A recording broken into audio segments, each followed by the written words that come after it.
Selamat sore dan salam sejahtera untuk kita semua. Dalam sesi ini, dalam mata kuliah pembisnis, kita akan bahas tentang Undang-Undang Nomor 40 Tahun 2007 tentang perseroan terbatas. Sesuai dengan ketentuan dalam Undang-Undang Nomor 40 Tahun 2007 yang merubah Undang-Undang 1 tahun 95, ada beberapa hal yang harus kita cermati, terutama dalam pasal-pasal yang diubah dalam Undang-Undang 1 tahun 95. Nah, dalam Undang-Undang Nomor 40 tahun 2007 dikatakan bahwasanya perseroan terbatas atau PT adalah badan hukum yang didirikan berdasarkan perjanjian melakukan kegiatan usaha dengan modal dasar yang seluruhnya terbagi dari saham. Maksud dalam perjanjian di sini adalah adanya kesepakatan yang merupakan perjanjian dan dituangkan dalam akta otentik. Nah, dalam Undang-Undang 40 tahun 2007 ini dimuat dalam pasal 1 ayat 1. Nah, kemudian jika kita bicara tentang struktur dari perseroan, maka setidaknya ada 3 struktur perseroan menurut pasal 1 ayat 2, yakni rapat umum pemegang saham, kemudian direksi dan komisaris. Nah, lazimnya dalam RUPS atau rapat umum pemegang saham itu dilakukan setahun sekali. Namun RUPS juga bisa dilakukan setahun 2 atau 3 kali. Nah, jika RUPS dilakukan 2 atau 3 kali dalam setahun, disebut dengan rapat umum pemegang saham luar biasa atau RUPSLB. Demikian juga dengan direksi. Jika kita bicara tentang direksi, maka masing-masing pihak itu harus mengambil posisi baik direksi maupun komisaris. Nah, ini tertuang dalam perjanjian para pihak. Nah, selanjutnya bagaimana kita mendirikan suatu perseroan. Nah, kalau kita lihat pasal 7 angka 1 dan 2 dalam pendirian perseroan terbatas atau PT, mensyaratkan adanya minimal 2 orang pendiri atau lebih yang dibuat dengan akte notaris dalam bahasa Indonesia, serta setiap pendiri wajib mengambil posisi atau bagian saham pada saat perseroan didirikan. Nah, artinya perseroan modalnya hanya terdiri dari saham, baik saham biasa maupun saham istimewa atau preferen. Nah, dalam pendirian perseroan terbatas di dalam pasal 8 menegaskan bahwasanya dalam anggaran dasar setidaknya memuat tentang nama lengkap, tempat tanggal lahir, pekerjaan, tempat tinggal, dan kewarganegaraan pendiri. Nah, kemudian susunan nama lengkap, tanggal lahir, pekerjaan, tempat tinggal, kewarganegaraan anggota direksi dan komisaris yang pertama sekali diangkat. Itu penting untuk dicantumkan dalam akte perjanjian. Termasuk di dalamnya adalah nilai saham yang diperjanjikan, termasuk nilai yang ditempatkan pada saat pendirian, preferen. Kemudian kita lihat dalam pasal 31 ayat 1, modal perseroan itu karena seluruhnya terdiri dari saham, maka di dalam ayat 2 nyatakan minimal modalnya adalah sebesar 50 juta. Nah, ini ditegaskan dalam Undang-Undang perseroan. Selanjutnya, tentang pembubaran dan likuidasi perseroan. Ada beberapa hal yang mengkondisikan bagaimana suatu perseroan itu bisa dibubarkan atau bubar atau dilikuidasi.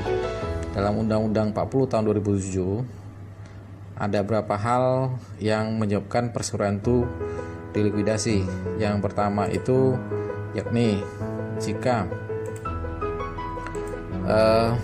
keputusan RUPS. Nah, keputusan RUPS ini merupakan keputusan tertinggi di dalam suatu perseroan, bahwasanya perseroan itu sudah tidak bisa dilanjutkan kembali atau sudah berakhir. Yang berikutnya adalah karena penetapan pengadilan. Nah, dalam pasal 146, pengadilan dapat membubarkan perseroan dengan dalil bahwasanya perseroan itu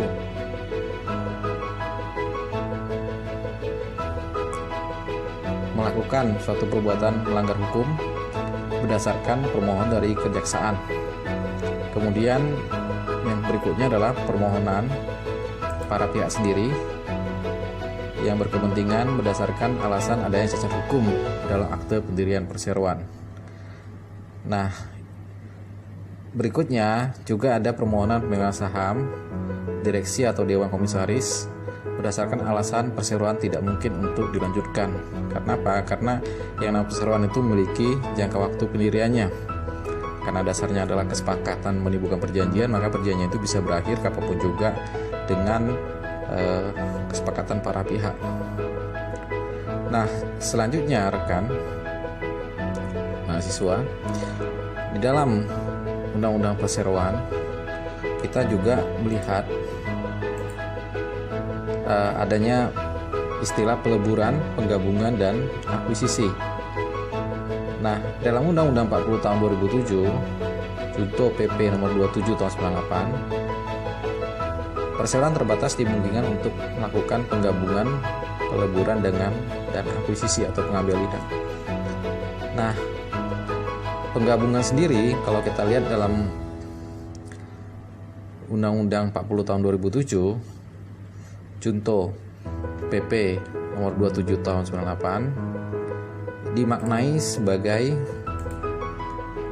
suatu perbuatan hukum yang dilakukan oleh suatu perseorangan atau lebih untuk menggabungkan diri dengan perseroan lain yang telah ada, dan selanjutnya perseroan yang menggabungkan diri menjadi bubar. Nah, artinya di sini ada satu pihak yang menggabungkan diri dengan pihak lainnya dan pihak yang menggabungkan diri menjadi bubar. Nah, bagaimana dengan peleburan? Nah, peleburan ini adalah perbuatan hukum yang dilakukan oleh dua perseroan atau lebih untuk meleburkan diri dengan cara membentuk satu perseroan baru, dan masing-masing perseroan yang meleburkan diri itu menjadi bubar. Nah, di sini kita lihat perbedaannya adalah kalau dalam penggabungan ada satu pihak yang membubarkan diri. Nah, kalau dalam peleburan maka kedua belah pihak yang meleburkan diri itu menjadi bubar. Nah, kemudian juga ada pengambil alihan atau akuisisi. Ini juga perbuatan hukum yang dilakukan oleh badan hukum atau orang perseorangan untuk mengambil alih seluruh maupun sebagian saham perseroan, yang akibatnya apa? Akibatnya adalah beralihnya pengendalian terhadap perseroan tersebut. Nah, ini kalau kita lihat lazim dilakukan istilah dengan saham mayoritas dan saham minoritas. Nah, yang berikutnya kalau kita lihat dalam Undang-Undang Perseroan itu juga kita lihat adanya beberapa hal yang harus diperhatikan ketika terjadi proses penggabungan, peleburan maupun akuisisi. Yang pertama adalah kepentingan perseroan, kemudian kepentingan pemegang saham, minoritas, dan karyawan perseroan maksud saya yang bersangkutan.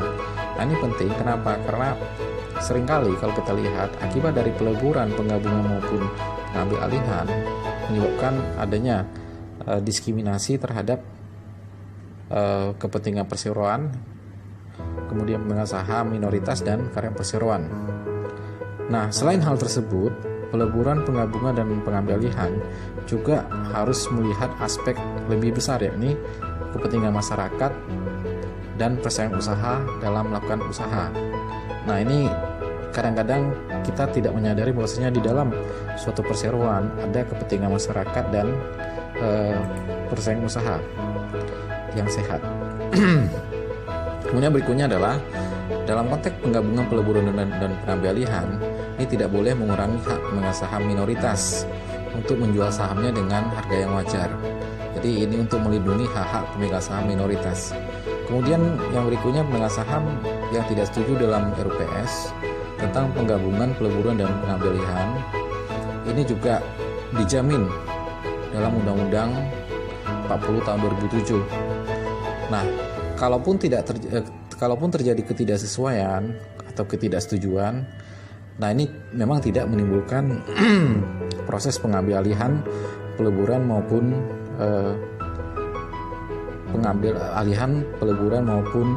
akuisisi. Mungkin demikian dari saya tentang Undang-Undang 40 tahun 2007 tentang perseroan terbatas. Terima kasih.